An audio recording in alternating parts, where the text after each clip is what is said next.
Bonjour Manouya, aujourd'hui je reçois Sarah Ducamp qui vient nous parler de zéro déchet, le bilan. Le bilan, voilà, après 5 mois.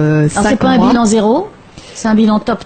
C'est un bilan top, pas zéro, on est effectivement, je crois que ça c'est vraiment l'utopie.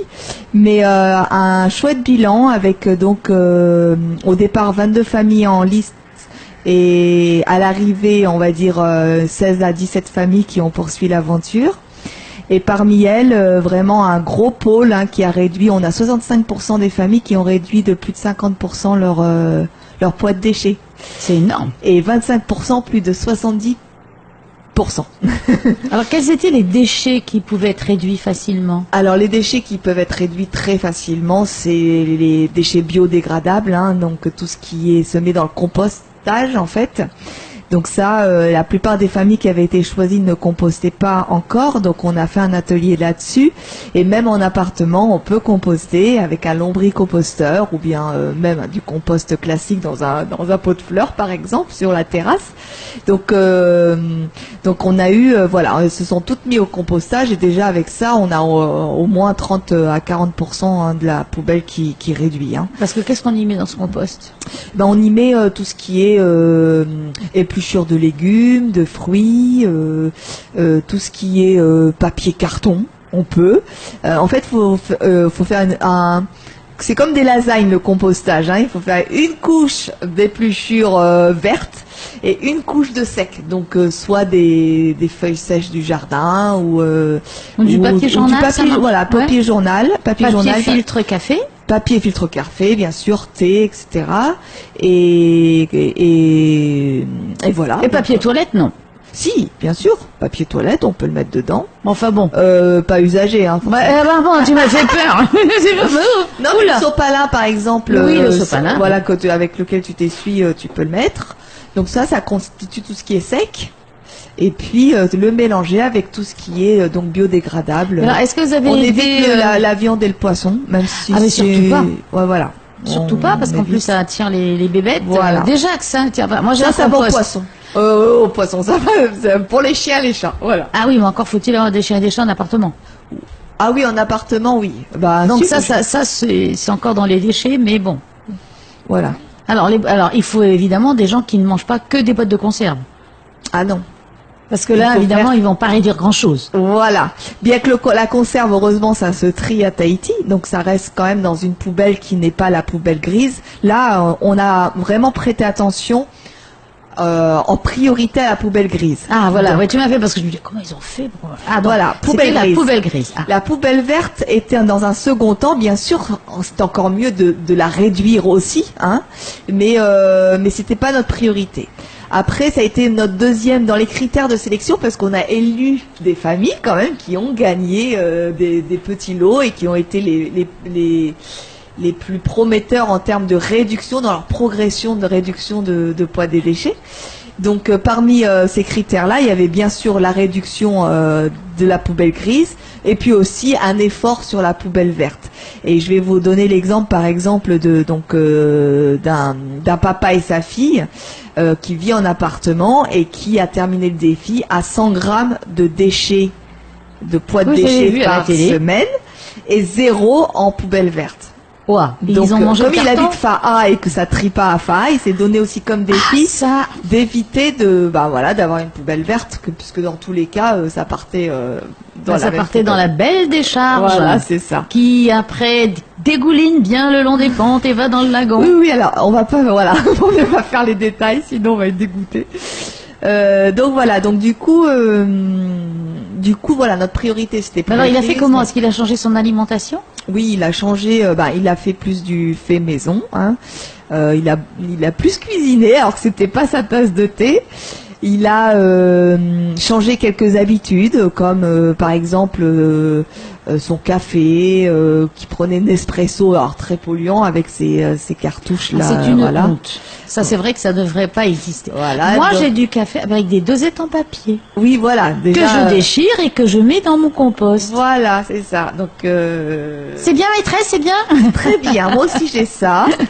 Ça c'est biodégradable. Donc voilà, il a changé certaines de ses habitudes et puis Et puis du coup, il s'est retrouvé avec des semaines, bien sûr, ça dépend en fait. Les semaines où tu termines tes produits que tu as acheté un peu en gros ou voilà emballé, ton poids sera un peu plus important que la semaine d'après. Mais par contre, il a réussi à éviter voilà les conserves qui pèsent, qu'est-ce qu'il y a d'autre, tout ce qui est plastique. C'est-à-dire que le problème quand on va faire ses courses, c'est très souvent emballé. J'ai même vu passer des bananes emballées sous cellophane, des oranges. Non, mais voilà. C'est du n'importe quoi quand même maintenant. Oui, là ça devient. Mais quand tu es client, c'est pas toujours facile de trouver le produit qui ne va pas être emballé dans. Il faut choisir ses lieux de course, c'est-à-dire que du coup, si on a cet esprit-là, on peut plus aller n'importe où faire ses courses. Voilà, il y a certains supermarchés qui emballent tout. Mais vraiment tout, comme tu dis, 2 bananes, 3 courgettes, 2 tomates. Donc cela, il faut essayer de les boycotter quand on est dans une philosophie zéro déchet. Donc bon, tout ce qui est légumes et fruits, c'est le marché, ou c'est en vrac dans certains supermarchés. Et puis en fait, ce qui est le plus dur et qui prend du temps, c'est comme arrêter de fumer. C'est à un moment donné. Certaines habitudes doivent être complètement éliminées, ou certains plaisirs qu'on a peut-être d'acheter un tel produit mais qu'on sait qu'il est suremballé, pas comme on le souhaite, que ce n'est pas recyclable par exemple, on va essayer de trouver le produit qui ressemble mais qui va être plutôt empaqueté dans du papier. Voilà, c'est un peu. Donc il faut du temps et de l'énergie. Voilà, du temps, de l'énergie, puis un peu de volonté quand même pour y arriver. Et c'est vrai que 3 mois, donc eux ils ont fait 3 mois, ces familles-là, c'est vraiment le minimum. Et donc pour aider les gens à composter, vous leur avez appris à faire des composts? Voilà, on leur a appris à faire du compost déjà, parce que c'est vrai que il faut avoir une petite technique, c'est pas difficile, et puis on a fabriqué. On a dit des lasagnes. Voilà, comme des lasagnes, c'est ça. Et puis on a fabriqué. Donc ça, quand je parlais de lasagne, je parlais surtout du composteur, le gros composteur dans le jardin, qui peut être fait aussi dans un trou. On creuse un trou et puis ensuite le lombricomposteur, c'est un tout petit peu différent parce que vraiment ça c'est dans une boîte à plusieurs étages, et puis sur le premier étage on va mettre du bon compost et des vers. A déjà fait. Voilà, du compost. Mais on les trouve où ces vers? Eh ben on les trouve, il paraît qu'on en trouve à Araka. Oui, non, c'est pas grave, non. Voilà, mais sinon on se les donne, on se les partage, on se les prête, on se les échange comme les graines, tu sais.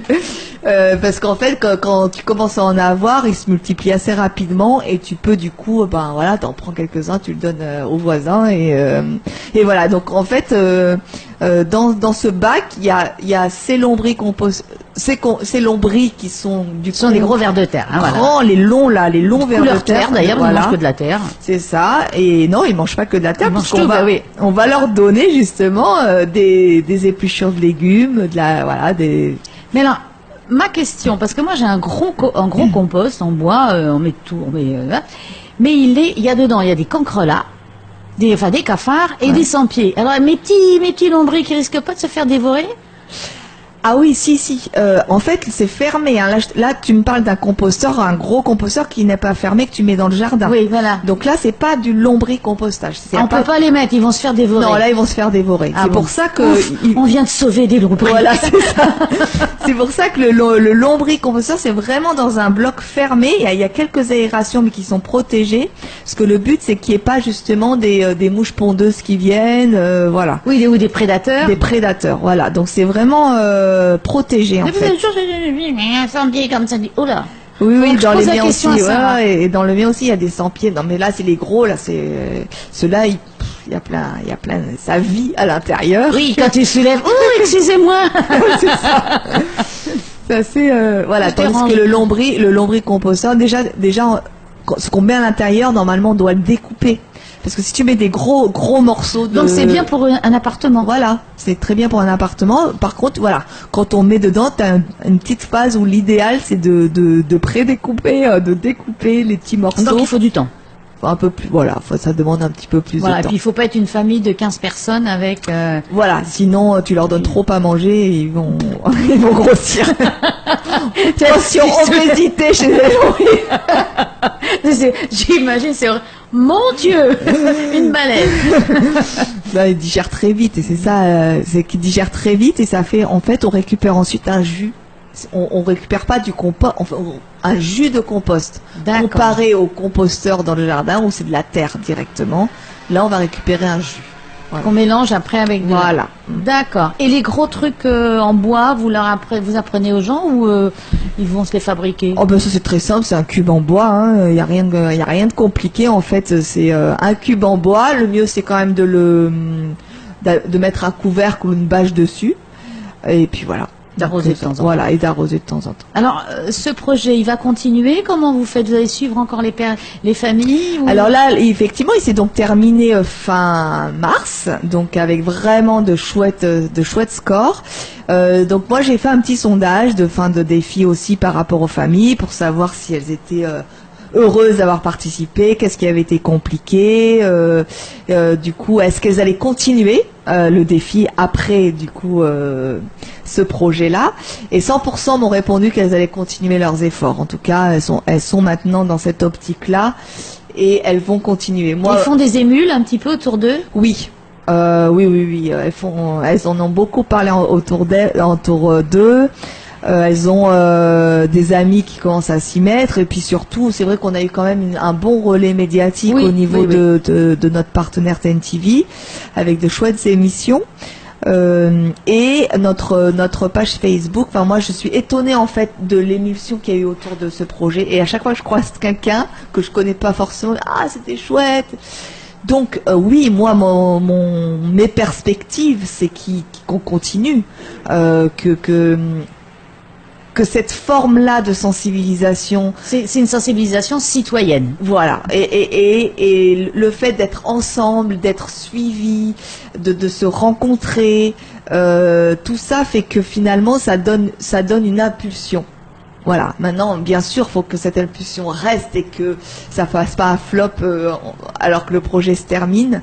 Mais c'est ce que je vérifierai dans quelques mois en fait. Donc j'ai prévu de les revoir, de les recontacter via un sondage aussi dans quelques mois, de les appeler pour savoir si sincèrement. Allô, c'est Madame Zéro. C'est ça. Si sincèrement ils ont continué, s'ils sont encore sous le même poids de poubelle ou si ça a un petit peu augmenté, quels ont été si pour avoir un retour d'expérience aussi. Sans avoir une madame derrière eux. Allô. J'étais pas avec le fouet, mais c'est vrai qu'ils recevaient des mails assez régulièrement, des coups de téléphone. Puis les ateliers aussi qu'on a mis en place, on en a une dizaine, tous les 15 jours à peu près, où il fallait s'inscrire. C'était aussi pas une obligation, mais en tout cas la charte. Challenge aussi. Voilà. Alors, est-ce que tu vas cette façon de faire, vous allez l'exporter dans les îles? Ah ben, je peux pas te dire actuellement. Bien sûr, il y a une demande aussi, et moi j'aimerais bien. Maintenant, de quelle manière, c'est encore à réfléchir. Faudrait trouver un relais dans les îles aussi qui puissent des relais zéro, voilà. Zéro. Voilà, des relais zéro déchet qui puissent suivre le projet. Est-ce qu'on a aussi les personnes adéquates pour mener les ateliers? Je pense qu'il y a tout ce qu'il faut dans les îles. Il y a de quoi faire. Ouais, il y a de quoi faire. Bon, ben on se revoit dans pas longtemps. Tu viens nous raconter tout ça. Avec plaisir. Merci Sarah. Merci à toi.